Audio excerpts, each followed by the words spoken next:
Hi guys, Luke John Harrison here from Fitness Camp Academy South Shields and healthiersouthshields.com. I'm here outside G-Fit, that's Graham Ford Injury Therapy. He's based at H2N Nutrition Gym in South Shields. It's formerly Morgan's Powerhouse Gym. I'm going to go in, I'm going to get a deep tissue massage, and we're going to discuss boot camp related injuries and sports related injuries. Let's go and have a look. Hi guys, I'm here with Graham. How are you doing, Graham? Good, yourself? Good man, yes, very good. I wanted to chat a little bit with the guys at home about the most common injury that comes in relation to boot camps. Okay, so the most common injury I see is the shoulder injury. It can vary in position. It can be problems down the front of the shoulder, some associated with neck injury, pain linked to the shoulder. But as I say, it can vary in different types of pain, discomfort, tightnesses, but it's probably the most common I see with people who've been to like a boot camp, circuit training type situation. Right, okay. I noticed that a couple of my clients have had injuries with shoulders and problems in tightness, but it's got a lot to do with in boot camps we're always pressing. Yeah. So it's always a pushing movement. You can do pulling movements, but if people don't have bars or bands, it's quite difficult. So predominantly it is like a burpee or a push-up or whatever it is, mountain climbers, you're always predominantly here and pushing, so I can see why that would be. So what's the best way to sort of relieve the tension or prevent the injury? Well, a lot of people who I see come in have either got a tightness related to and be do with your job, something that you do throughout the day. You create a tightness in around the neck, and the most commonly like a slight inward rotation of the shoulder. Yeah. So when you go to do a specific exercise to do with a boot camp, and you're loading your body weight through the arm, the whole shoulder has got to work together. So if you have a tightness in one area, it can cause a rubbing, or it can cause extra stress in a specific area of the shoulder. So if you do that repeatedly over time, it can wear structures down. So to counteract that, it's all about good posture, listen to your trainer, have good form while you're doing the exercise, and try yourself to counteract some of these tightnesses that you build up throughout your day.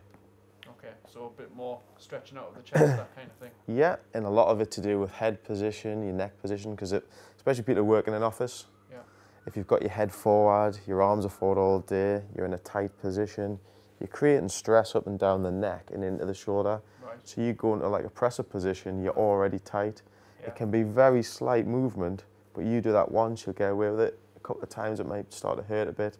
You do it a lot of time repetitively throughout the session, it can wear structures down or create inflammation within the shoulder joint. Okay.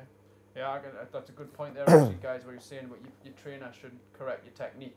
I know there's a lot of trainers out there who don't correct technique, so if yours is not doing that, it might be worth looking somewhere else. I ask your trainer, look, am I doing this right? Yeah, every trainer should be correcting the clients. So on top of that, Graham, what other sort of boot camp related injuries do you have coming in?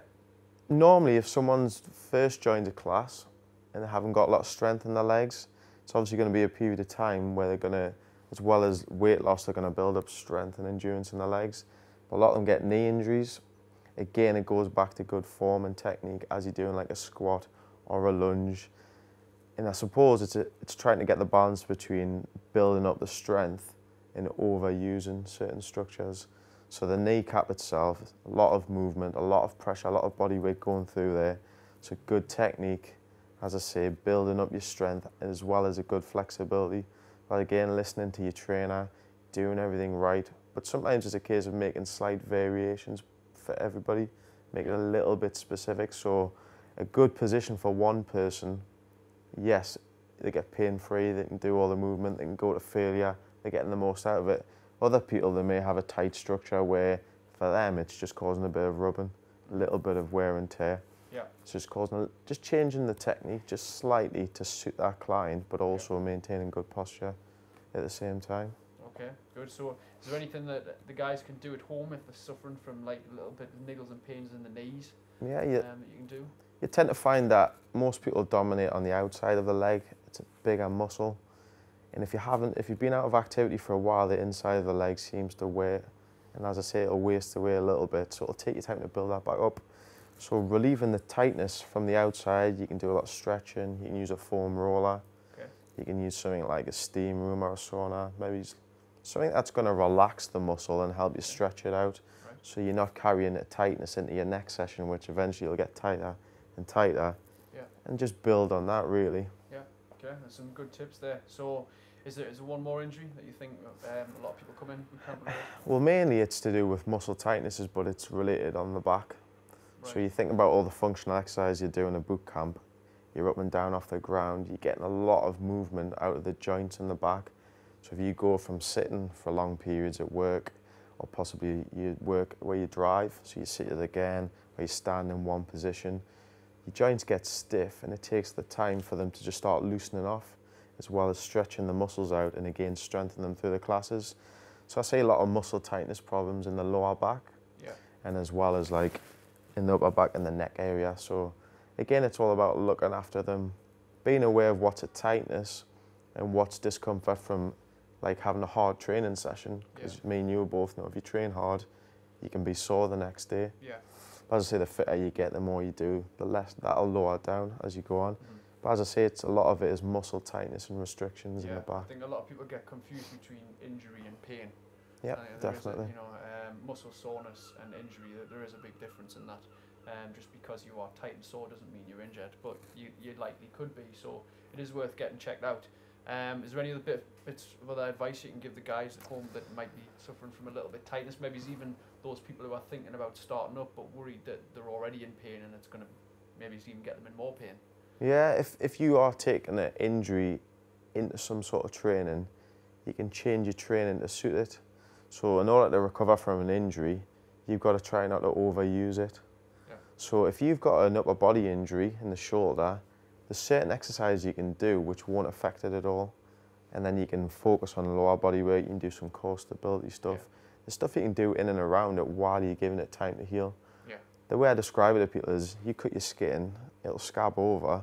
If you pick it off again, it just bleeds. So the body goes through a healing phase. But in the meantime, you can always keep yourself active and still get the other benefits.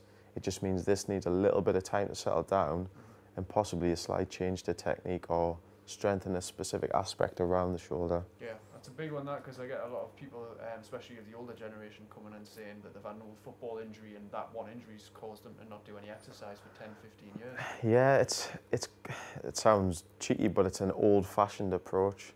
So maybe you've been to see your GP, they'll say, oh, you've got a problem with your knee, but I see clients who've had major operations and they get back training. There'll be some aspects to some exercise where, yes, it's risky, but in terms of controlled activity, you do a squat, you do it with a good technique, good form, you're getting coached by your trainer, they're looking after you, you're doing a specific amount of reps, they know how many you're doing, how many you should be able to do, you're keeping your form, there's no reason why that would damage the body. If anything, it's going to get you stronger, it's going to improve your movement, it improves blood flow to your joints, and you get health benefits, which will just kick on and on. So I would always say, go and get a second opinion, get someone to look at the injury. How's it going to affect us? Is it a structural problem that's going to stop us doing certain things? Or is it a case of that I've just got weak because I don't use it as much anymore? And I need to build that up. Great, some great points there. Thanks very much, Graham. So there's some great points there, guys. Again, ask your trainer about technique. If you think you're doing it wrong, ask, look what other people are doing, but never just go on what you think looks right, because your trainers are the qualified guys. They're the ones who know the best, okay? If you are in a lot of pain, injured, come and see Graham down at H2N Gym, okay? Book in with him. If you look after this video, the number will come up, so give him a ring, book it in. And if you're a Fitness Camp Academy member, you get 10% off with Graham, so there's my little plug, okay? So, thanks for listening, guys. Until next time, peace out.